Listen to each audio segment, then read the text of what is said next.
Hello, what we're going to be doing in this video is we're going to be creating our first Java program using our JGrasp integrated development environment. So what we're going to be doing in this program, when we run the program, it'll display the following tree using the star symbol. So we're going to be using system.out.println statements to go ahead and print the various stars in the tree shape. So what we need to do first is we need to go in and open up JGrasp. And what we need to do is we need to go in and create a new file. And the first thing I'm going to do is I'm going to navigate to the directory or folder that I want the file saved in.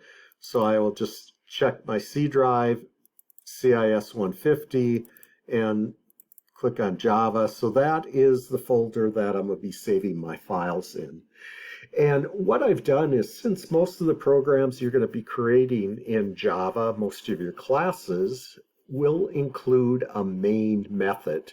So I've created this little template that just includes the main method within it, so I don't have to keep on typing this specific code when I create a new program in Java. So I'm just going to copy that, and I'm going to paste it into the new Java file that I will be creating to display our tree. So in order to do that, I'll click on File, New, Java, and then I will just paste this information in.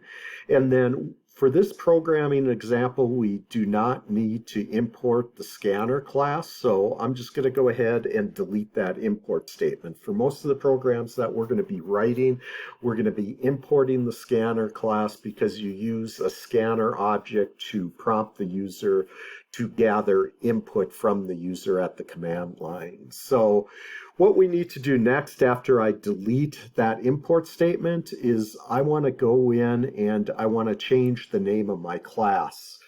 The one thing you need to remember is that the name of your class in your .java file must match the actual name of your .java file. So I will go ahead, and what we want to call it is tree. So I will type that in, and then I will go ahead and click on my save file, and it'll come back with the current directory that I'm working in, which is my Java directory, and it'll ask me the file name.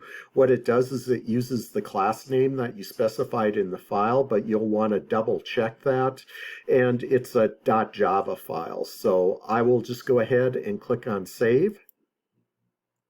And now if I look at my little navigator window, I have my tree.java file that's been created in my Java folder. So now that we've done that, we can actually go ahead and create our program. So the first thing I am going to do is I am going to add a comment. This program uses print statements to display a tree. So again, when the Java compiler sees a comment, it does not do anything with that line of code. It'll just go ahead and skip over that code and execute the next line. So let's go ahead to our next line. So again, what we're going to be doing is we're going to be writing a bunch of system.out.println statements. And if we go ahead and look at our little tree, what I'm going to do is I'm going to go ahead and add the statement that has the most stars. And if you count the number of stars there, what you actually come up with is 9 stars. So that's going to be my first system.println statement, and I am going to base the rest of the diagram off of that line of code. So let me go ahead and type that in. So it's system.out.println, and then what I need to do is this is going to be a string of stars, so I need to include it within my double quote sign, and then we are going to add 9 of them. So it's 1, 2, 3, 4, 5, 6, 7, 8, 9.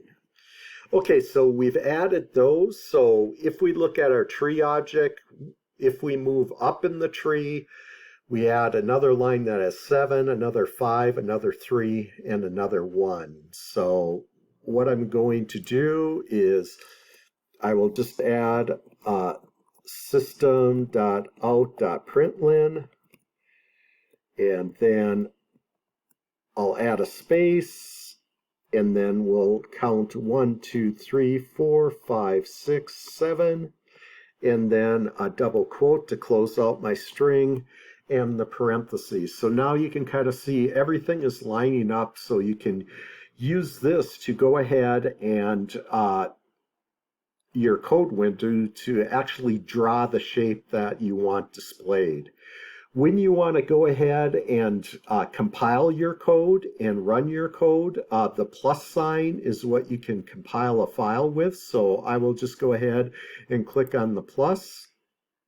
And it looks like I'm missing my semicolon. So that's one thing in Java. Most statements in Java end in a semicolon. So I need to specify my semicolon for both of those statements. So let me go ahead and recompile. So I see no compilers down below. So what I can do is the little man next to it actually runs my main method. So I will go ahead and click on that. And as you can see in our display window down below, we have our 7 asterisks and we have our 9 asterisks. So it looks like we're on the right track for this program. So let's type in system.out.println. And in this one here, we're only going to have 5, so it'll be 3 spaces, 1, 2, and then 5, 2 spaces, and then 5 asterisks for 5.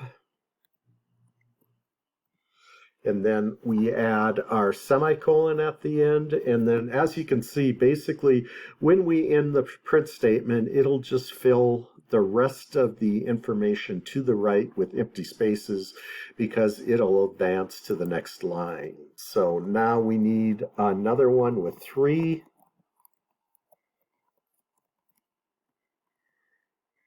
So I need 1, 2, 3, and then 1, 2, 3.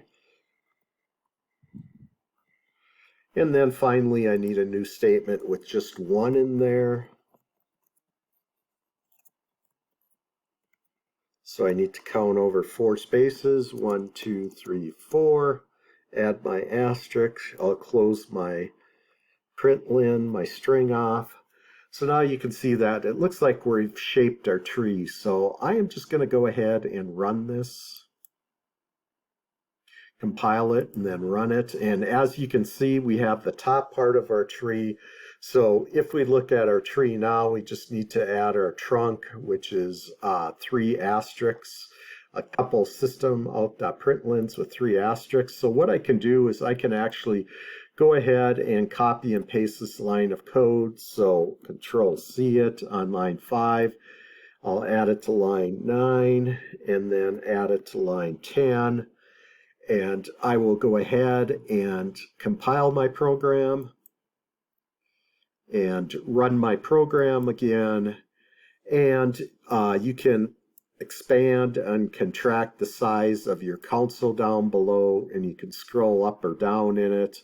So what I have here is I have my tree printed out. If you want to clear the information, you can just go ahead and hit the clear button. So I'll clear and I'll rerun it, compile it, and run it again.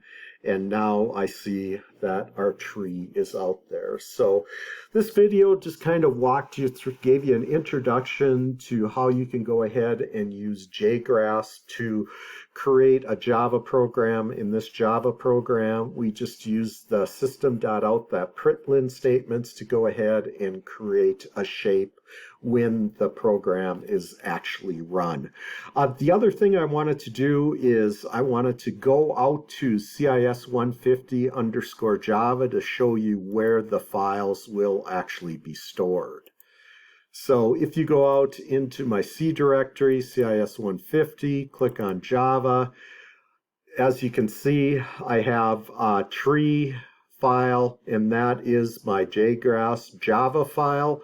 So when you submit your homework assignments, you will be submitting that .java file. I do not want you to submit the .class file. The .java file will actually show me your code. If you go ahead and try to open up a class file, it will actually not open up for you. You have to find a specific program to open it up. So what I want submitted is the .java file, and all the .java file is a simple text file. So let me go back out here into my directory. So if I actually right-clicked on it and I specified edit with Notepad++, it would actually bring the file up. So again, all the .java file is just a text file with Java code within it. Once you compile the file, then the class file gets created, and that is what is used to go ahead and run in machine code to display whatever information that's in your program. In our case, we're just displaying a tree. So that's all I wanted to cover in this video, so we will talk to you later.